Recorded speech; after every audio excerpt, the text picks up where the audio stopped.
जय हिंद साथियों, स्वागत है आप सभी का शाइन वाईटी क्लासेस में।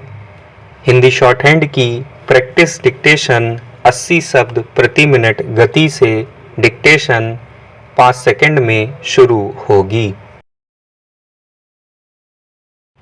स्टार्ट। उत्साह से भरे मुखड़े की ओर कभी देखा जाए तो मन होता है कि नजर हटाई ही ना जाए।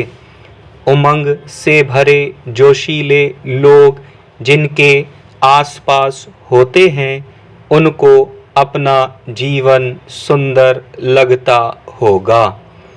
कहते हैं कि हमारे भीतर ठाठे मारता उत्साह इस बात का संकेत है कि हमारे मन में जीवन को लेकर आशावादी नजरिया आज भी कायम है।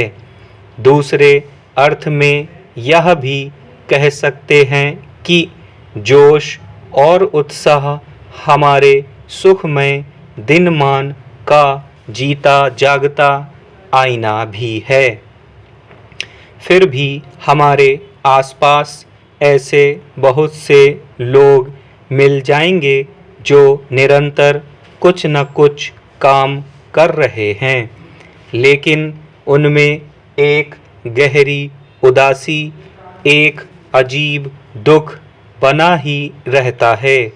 वे न जाने किस तरह की सोच पर चलते हैं कि अगर काम के बीच आनंद और सुकून के कुछ पल आ रहे हों तब भी उनमें उत्साह वाले लक्षण दिखाई नहीं पड़ते हैं। ये लोग उमंग और उत्साह को एक सामान्य सी मानसिक अवस्था या कोई गैर जरूरी क्रिया ही मानकर चलते हैं।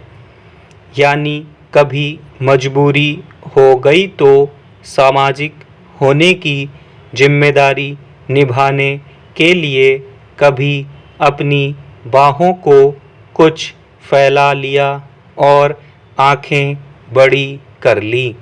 बस निभाने के लिए उत्साह भरी एक फकत दुनियादारी हो गई।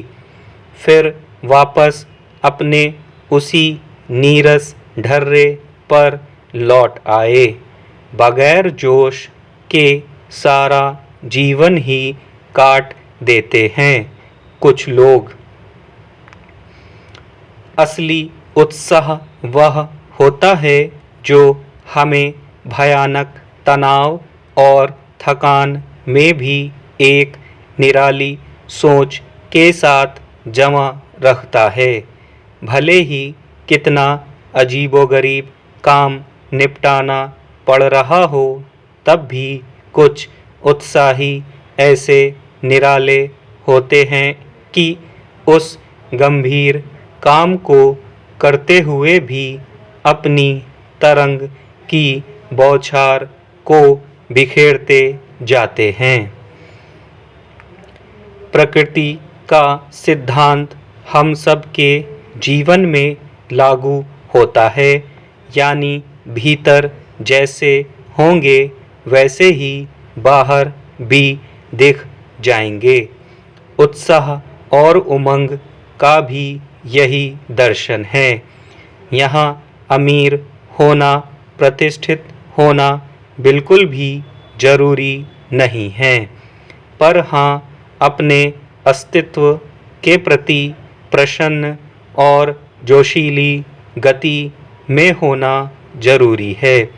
यह आनंद किसी उलझी रस्सी को सुलझाने में भी भरपूर मिल सकता है और 1 करोड़ का हीरा पहनने पर भी नहीं मिल सकता।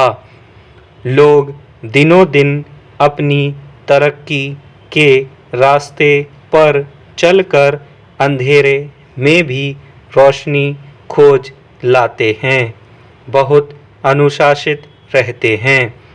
इस तरह अपने सपने पूरे कर लेते हैं, फिर भी उत्साह और उमंग की तरंग को भूल ही जाते हैं।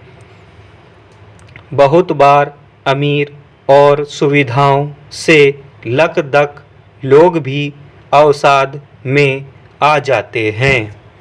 स्टॉप।